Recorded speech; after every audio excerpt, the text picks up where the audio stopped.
ये कहानी मध्य प्रदेश के रेवा जिले के एक लोकल गुंडे की है। राजेश पंडित नाम के गुंडे ने मध्य प्रदेश के रेवा में काफी दिनों से कोहराम मचा रखा था। पुलिस और गुंडों की दोस्ती सिर्फ पैसों तक ही सीमित होती है और इसी का सबसे ज्यादा फायदा राजेश ने उठाया। राजेश का दाहिना हाथ राजू शेट्टी और बायां हाथ बलवंत ठाकुर और तीनों के दहशत से पूरा रेवा ग्रसित था। राजू शेट्टी का कोठा जहां नई लड़कियों को लेकर उनसे धंधा करवाया जाता था।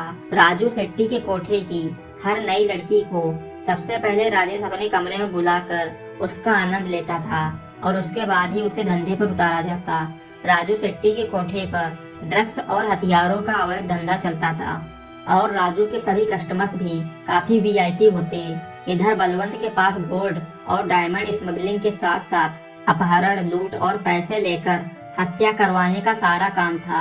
बलवंत और राजू शेट्टी का बॉस राजेश, जिसके क्लाइंट्स दुबई, अफ्रीका, ऑस्ट्रेलिया और अमेरिका में भी थे और तीनों मिलकर रेवा पर राज कर रहे थे।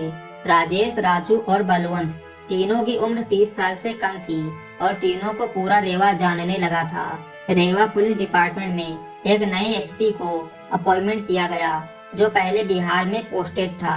नाम था रवि यादव। रवि यादव, जिसकी उम्र 35 साल, 26 एनकाउंटर्स और उसे ज्यादातर बिना सवाल किए गोली मारने की आदत थी। एमपी आते ही रेवा का चार्ज संभालते ही उसने राजेश के खिलाफ शूट एंड साइट का वारंट इशू कर दिया। अब राजेश मारा मारा फिर रहा था। पुलिस उसे अब कोई सपोर्ट नहीं कर रही थी। बलवंत और राजू दोनों ही इसी मौके की तलाश में थे कि कब राजेश मारा जाए और कब वो रेवा की गद्दी संभाले। लेकिन राजेश को उम्मीद थी कि बलवंत और राजू उसकी मदद करेंगे, लेकिन ऐसा कुछ भी नहीं हुआ। पुलिस ने राजेश का सारा अड्डा सील कर लिया और उसके सभी आदमियों को गिरफ्तार कर लिया गया। अब राजेश के पास कोई सपोर्ट नहीं बचा था।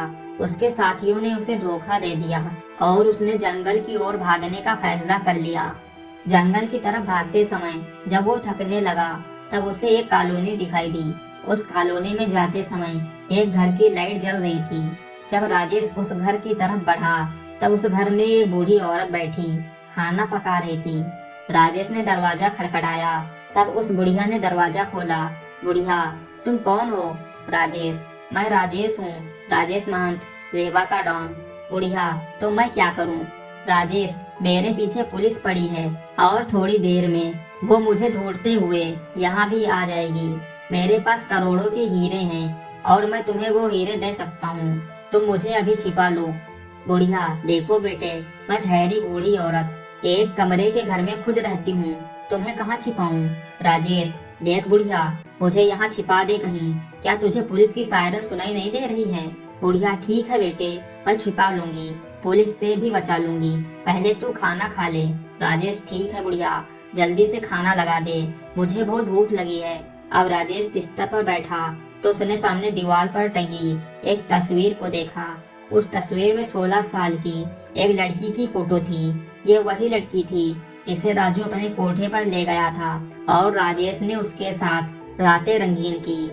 और कुछ महीनों बाद उस लड़की को दुबई के एक नवाब को बेच दिया गया था। राजेश, ये तस्वीर किसकी है? बुढ़िया, बुढ़िया, बहुत बदतमीज है तू। तेरी माँ की उम्र की हूँ मैं और तू मुझे बुढ़िया बुढ़िया किए जा रहा है। ये मेरी बेटी की तस्वीर है, इसका नाम रजनी था। कुछ साल पहले मेरी बेटी कहीं गायब हो गई। इधर पुलिस की सायरन और भी नजदीक सुनाई दे रही थी और राजेश की हालत खराब हो रही थी। बुढ़िया ने अपने अलमारी से एक लोहे की अंगूठी निकाली और राजेश के रिंग फिंगर में पहनने को दे दी। राजेश ने जैसे ही अपने रिंग फिंगर में वो अंगूठी को पहना, उसका शरीर 16 साल की रजनी के शरीर सा हो गया। राजेश ने अपनी चिड़िया को छूकर देखा तो वहाँ फीमेल पार्ट था। उसने अपने सीने को छूकर देखा तो वहाँ अर्धविकसित ब्रेस्ट थे।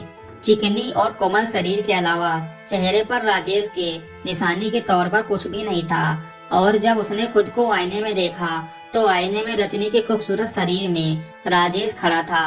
राजेश का शरीर 16 साल की लड़की के जैसा हो गया और बुढ़िया ने राजेश को अनारकली सूट पहनाया और हल्का मेकअप करके बिठाया ही था कि दरवाजे पर पुलिस आ गई। पुलिस ने एक एक घर की तलाशी ली, लेकिन राजेश उन्हें कहीं भी नहीं मिला। दोस्तों कैसी लगी ये कहानी कमेंट करके जरूर बताइए और इस स्टोरी का अगला पार्ट सुनने के लिए हमारे चैनल को सब्सक्राइब कर लीजिए। Thanks for watching.